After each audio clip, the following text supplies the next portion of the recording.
सुंदरकांड का वर्णन। रामायण के पांचवें कांड को सुंदरकांड कहा जाता है। यह सबसे महत्वपूर्ण और प्रेरणादायक कांड माना जाता है। इसमें भगवान श्रीराम के अनन्य भक्त हनुमान जी की वीरता, बुद्धि, भक्ति और पराक्रम का अद्भुत चित्रण मिलता है। सुंदरकांड का पाठ करने से मनुष्य के सभी कष्ट दूर होते हैं और जीवन में सुख शांति आती है। कथा का आरंभ। लंका जाने का कार्य जब वानरों की सेना के सामने आया, तब यह निर्णय लिया गया कि कौन समुद्र पार कर माता सीता की खोज करेगा। समुद्र विशाल और अगम्य था। उस समय जामवंत ने हनुमान जी को उनकी शक्ति का स्मरण कराया। बचपन में सूर्य को फल समझकर निगल जाने वाले महाबली हनुमान जी ने अपनी शक्ति को पहचानते ही विशालकाय रूप धारण किया और समुद्र पार करने के लिए तैयार हो गए। समुद्र लांघना। हनुमान जी ने जय श्री राम का स्मरण करते हुए एक ही छलांग में समुद्र पार करने का संकल्प लिया। समुद्र देव ने नागमाता सुरसा को भेजा, जिन्होंने हनुमान जी की परीक्षा ली। सुरसा ने हनुमान जी को निगलना चाहा।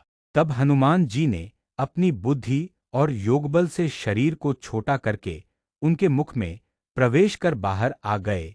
इस प्रकार उन्होंने अपनी चतुराई से सुरसा को संतुष्ट किया। आगे चलते हुए सिंहिका नामक राक्षसी ने उन्हें पकड़ना चाहा, परंतु हनुमान जी ने उसे मार गिराया।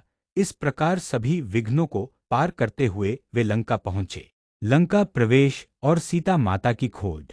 लंका नगरी सोने की थी और चारों ओर राक्षसों की सेना तैनात थी। हनुमान जी ने छोटा रूप धारण किया और रात में नगर में प्रवेश किया। वे एक एक महल में जाकर सीता माता की खोज करते रहे।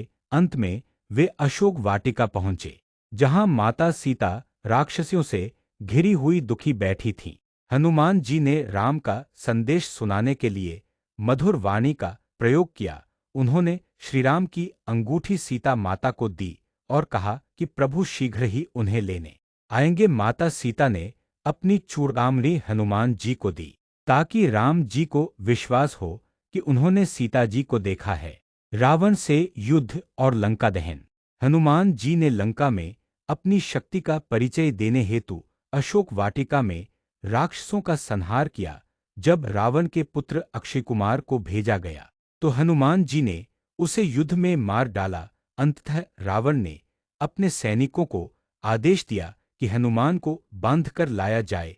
रावण ने क्रोध में आकर हनुमान की पूंछ में तेल डालकर आग लगवा दी, किंतु यही अग्नि रावण के लिए विनाश का कारण बनी। हनुमान जी ने अपनी पूंछ से पूरी लंका को अग्नि के ज्वालामुखी में बदल दिया। स्वर्णमयी लंका धधकने लगी और राक्षस भयभीत हो गए। आग लगाने के बाद हनुमान जी पुनः समुद्र पार कर श्रीराम के पास पहुंचे। राम जी से भेंट और आनंद। हनुमान जी ने श्रीराम को माता सीता का समाचार सुनाया और चूड़ामणि भेंट की। श्रीराम आनंदित होकर हनुमान जी को गले लगा लिया। उन्होंने हनुमान को अपनी शक्ति और भक्तिभाव का प्रतीक मानकर अमूल्य आशीर्वाद दिया। सुंदरकांड का महत्व। सुंदरकांड का नामकरण इसलिए हुआ क्योंकि इसमें हनुमान जी का सुंदर चरित्र, सुंदर पराक्रम, सुंदर भक्ति और सुंदर कृत्य का वर्णन है। इस कांड का पाठ करने से भक्त के जीवन में साहस, आत्मविश्वास और भक्ति जागृत होती है। यह कठिनाइयों को दूर करने और जीवन को सफल बनाने वाला ग्रंथांश है। निष्कर्ष। सुंदरकांड न केवल रामायण का हृदय है, बल्कि जीवन जीने की प्रेरणा भी देता है। यह हमें सिखाता है कि यदि विश्वास, साहस और भक्ति हो तो कोई भी कार्य असंभव नहीं। दोस्तों, यदि आपको सुंदरकांड की यह कथा पसंद आई हो, तो कृपया इस वीडियो को लाइक, शेयर और सब्सक्राइब करना न भूलें। इससे हमें और भी प्रेरणादायक धार्मिक कथाएं लाने की शक्ति मिलेगी।